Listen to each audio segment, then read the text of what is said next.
Haunted Chicago.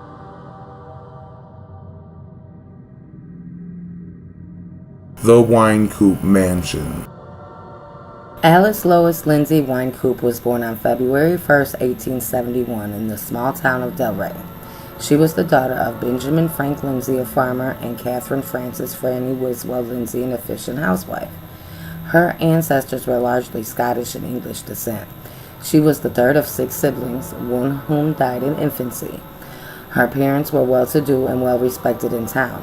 As a child, she was often bedridden with malaria and anemia. Wynkoop, prohibited by her father from going to college because of her health, studied medicine at home and worked on the farm. Going against his wishes, Wynkoop entered Northern University Women's Medical School and paid her own way. She graduated with honors in 1895 and was appointed chief of the resident staff at the Chicago Daily News Fresh Air Sanitarium for Babies. She taught there until she got tuberculosis, which was treated by a trip to Denver, Colorado. She returned to Chicago to teach biology at the College of Physicians and Surgeons, where there she met her husband Frank Wayne. The two were married on April 17, 1900. They had 6 children: Walker William, Frank Lindsay, James Earl, Catherine Frances. They adopted Mary Louise and fostered an infant, Barbara Jane, who was placed with the family. Wynkoop's husband died after a short illness on January 2, 1929, during an epidemic of influenza. A few months later, her husband's mother, Helen Margaret Haynes Wynkoop, died too. Mary Louise followed, dying of weak heart at the age of 23 in March 1933. Then on November 21st of 1933, a Chicago coroner was called to a doctor's office. He took one look at the body lying on the operating table and said this is a murder, and immediately phoned the police. It was a disturbing scene of the deceased body belonging to Retta Gardner Wynkoop, 22, who had left her family in Indianapolis at age 18 to marry Earl Wynkoop of the Chicago medical family. His mother, Alice, a graduate of Northwestern University Women's Medical School, she practiced medicine in a basement office. It was there that the undertaker found Retta Wynkoop dead. A single bullet had pierced her back. The killer left a .32 caliber revolver beside the body. When police arrived, Dr. Wynkoop suggested that Retta might have been killed by a robber, but she also admitted that the gun was hers. Earl was on a trip to the Grand Canyon, was flagged down in Kansas, and informed his wife passed away. By the time he got back to Chicago, the case had been through toss and turns. The detectives learned that there were 2 insurance policies taken out for Retta by Dr. Wynkoop weeks before her murder. She was supposed to collect $12,000. Meanwhile, shopgirl Priscilla Whittle made headlines when she stepped forward to announce that she was Earl Wynkoop's fiancée. And then one day later, Margaret McHale, who worked at the 1933 Chicago World's Fair, made even bigger headlines when she said she too was Earl's girl. McHale had a diamond engagement ring to prove it, the same love stone Earl had given to Retta Gardner in 1929. McHale bragged that Wynkoop had tossed his little black book of 50 names when he met her at the fair. But there was one other woman. Who is she? In Dr. Wynkoop's desk, police found an unmailed note. It read, "Precious, I'm choked. You are gone. You have me called up, and after 10 minutes or so, I called and called. No answer. Maybe you are sleeping. You need to be, but I want to hear your voice again tonight.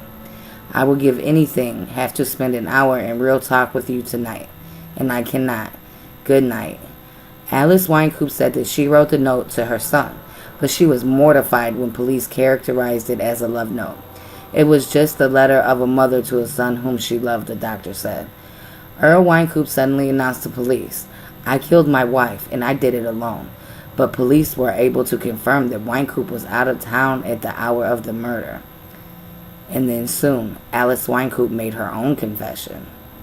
She said she had administered a chloroform anesthetic while treating Retta for pain. She grew quiet and found that her heart had stopped. Dr. Wynkoop said, "I was stunned. I realized my career was at stake. Suddenly, I gave thought to the gun that was in my desk." She said, "I fired the shot to cover up a professional mistake. The motive was ultimately attributed to financial pressures and her motherly protection of her son, Earl, who was miserable in the marriage. According to author Richard Lindbergh, when the details of Earl's many affairs were later revealed, his numerous fiancées accused him of making love to them in strange ways that were shocking and repulsive. At the doctor's murder trial in January 1934, Wynkoop was characterized by a psychiatrist, Dr. James Whitney Hall, as a mentally sound, emotionally well-balanced, normal mother, deeply religious, kindly, cultured, affectionate, but not demonstrative, and highly intellectual.